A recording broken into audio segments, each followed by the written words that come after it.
Kan kontribusi isi tasnya juga nih Prof.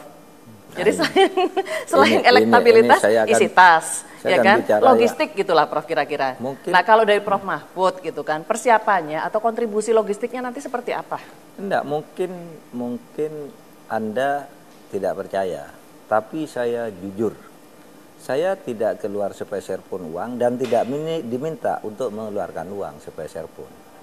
Itu menjadi alasan saya. Kenapa dulu ketika orang menyebut saya sebagai calon, saya selalu bilang tidak. Kenapa? Karena di pemahaman umum termasuk saya, tidak punya uang, ya tidak usah calon. Sebab itu saya bilang tidak selalu. Sampai akhirnya 4 atau 5 hari lalu itu dipastikan, mereka semua bilang tidak perlu keluar uang Pak Mahfud. Negara butuh. Si Pak, iya semualah pimpinan partai itu. Sudah mengatakan begitu. Nanti uang itu ada yang ngurus sendiri gitu. Pak Mahfud kerja aja untuk negara ini gitu. Sungguh saya tidak mengeluarkan uang sepeser pun dan belum ada permintaan besok saya harus membiayai ini, membiayai itu. Nah, itu bagi saya sebuah surprise juga. Oh iya ya, kok ternyata saya bisa begini ya. Orang lain tuh kalau mencalon lalu mau pikir ininya sekian ratus M, ininya sekian ratus, tidak cukup, tidak berani.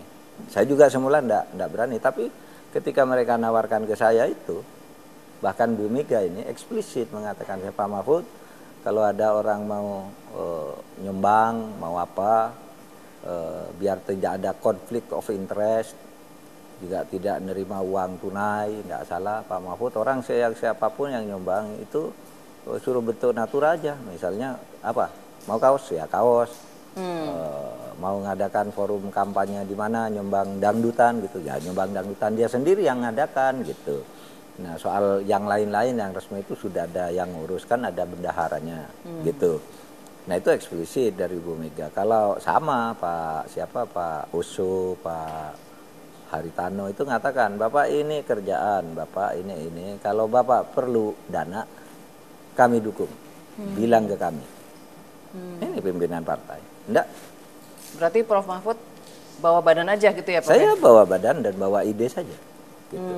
Dan saya hampir tidak percaya sampai sekarang, iya ya kok bisa ya jadi calon presiden ada uang sepeser pun gitu. Diminta atau sudah dikeluarkan untuk tidak ada.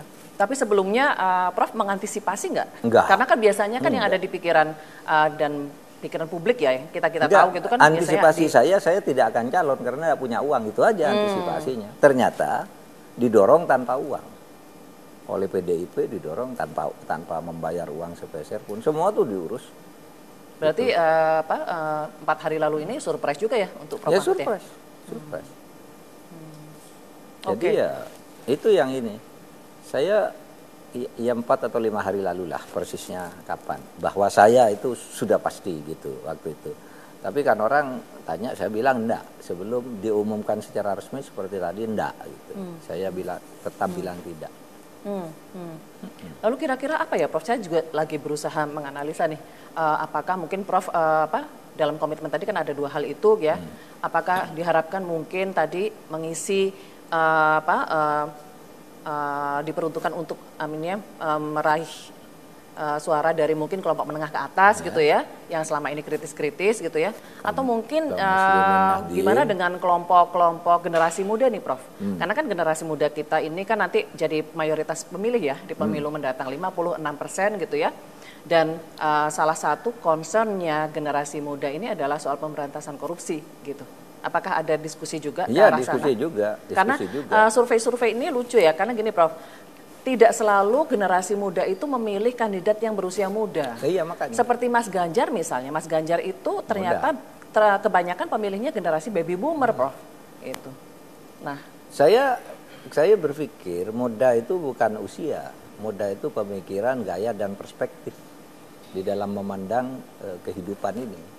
Nah, oleh sebab itu memang di situ disebut apa sih masalahnya? 1, generasi muda. 2, kaum